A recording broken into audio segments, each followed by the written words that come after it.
Seterusnya, tetapi kemudian ditiuplah sangkakala. Ni dia terus cerita macam mana akhir. Kita baca banyak lah kan, Ya'juj Ma'juj pun tak sampai lagi kan, macam mana Nabi Isa akhirnya, wafatnya Nabi Isa dan sebagainya. Tapi ni diceritakan terus bagaimana yang Nabi sebut kepada Abdullah bin Amru, kemudian ditiupkanlah sangkakala, maka tidak seorang pun yang tidak menundukkan sisi lehernya lalu mendongakkannya. Rasulullah sallallahu alaihi wasallam bersabda, yang pertama sekali mendengar suara sangkakala itu adalah seseorang yang sedang melepa kolam buat untanya. Sabda Rasulullah sallallahu alaihi wasallam, lalu orang itu pun mati dan mati pula orang ramai yang lain. Kemudian Allah Subhanahu wa taala mengirim kata-kata baginda. Allah Subhanahu wa taala telah menurunkan hujan seperti kabut tebal atau naungan. Nu'man ragu, maka tumbuhlah jasad-jasad manusia kerananya. Lalu ditiuplah sangkakala sekali lagi, maka mereka tiba-tiba bangkit menunggu. Tu bahasa hadis kan. Sangkakala ni tiup berapa kali? Okey. 2 kali, 3 kali, 4 kali. Baik. Sangkakala ni dalam hadis Bukhari Muslim ada yang menyebut dengan jelas 3 kali. Tiupan yang pertama, tiupan tu dah yang Nabi sebut ni. Seorang pun yang tidak menundukkan sisi lehernya lalu mendongakkannya. Tiupan yang pertama oleh malaikat Israfil ni, tiupan untuk mengejutkan, tiupan untuk menggegarkan. Maksudnya mengejutkan, menggegarkan itu yang cerita segala gunung gana runtuh, hancur lebur, langit roboh, laut ni berambak naik ke atas muka bumi, habis berlipat-lipat, kerak-kerak bumi ni semua timbul. Tiupan yang pertama ini adalah tiupan yang sangat panjang. Tiupan sangkakala yang pertama oleh malaikat Israfil ini tiupan yang sangat panjang, tiupan yang mengejutkan dan menggoncangkan. Ni disebut. Nabi sebut dalam hadis, tak ada satu manusia pun pada ketika itu bila mendengarnya tiupan sangkakala ni dia tak dongak ke langit. Semuanya dongak ke langit. Apa bondo bunyi ni, kuat mana ni? Dahlah kuat, panjang. Dalam duk tiup itu bergegarlah seluruh alam. Bumi ini akan bergulung-gulung, langit akan berpecah-pecah, akan jatuh semua langit. Masa tu tiupan yang pertama. Kemudian baru disusuli ke tiupan yang kedua.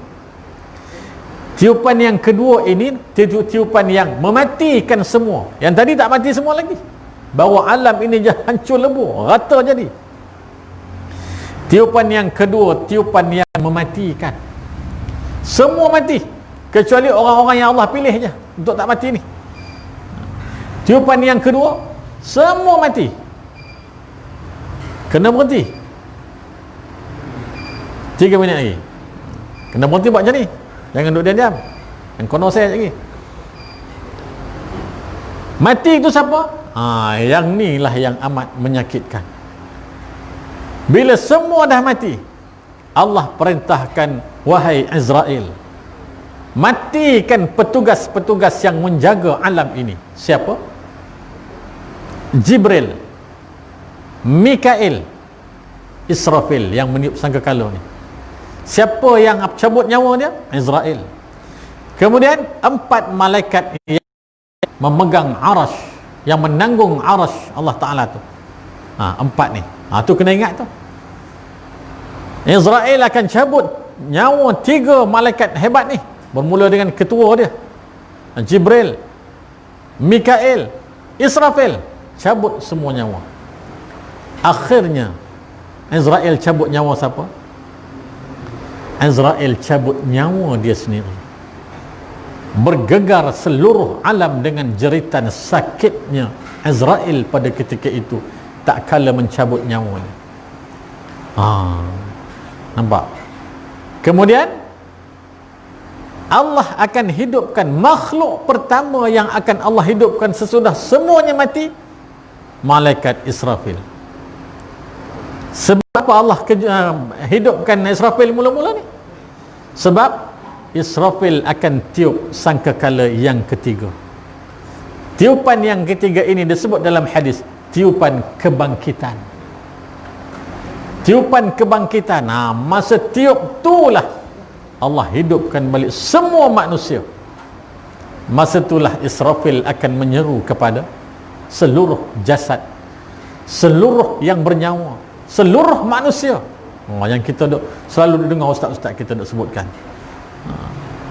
Israfil akan sebut masa itu, wahai tulang-tulang yang sudah berhamburan, wahai daging-daging yang sudah hancur, wahai rambut-rambut yang sudah bertebaran, wahai manusia seluruhnya, bangkitlah kamu, berkumpullah kamu, kini tiba masa dan saatnya untuk kamu berdepan dengan Tuhanmu. Masa itu tiupan. Kalau kita baca kitab-kitab macam ni, kita jumpa benda macam ni, baru kita akan rasa insaf. Kehidupan kita di dunia ini bagi Allah sikit. Kehidupan kita atas muka bumi ni bagi Allah sikit. Allah tak heran sikit pun. Kalau kita tak iman dengan Allah, tak mau ikut perintah Allah, nak lawan hukum Allah, nak lawan segala perintah Allah, Allah tak heran sikit pun.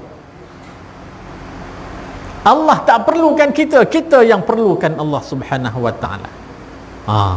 Jadi bila dah baca benda-benda macam ni, dah faham hadis-hadis yang kita duk baca ni, kena yakin sungguh-sungguh bahawa hidup ini ada sempadan waktunya. Sampai masa dan ketika bertemulah kita dengan Allah Subhanahu wa taala. Terhentilah kehidupan kita di atas muka bumi. Macam kuliah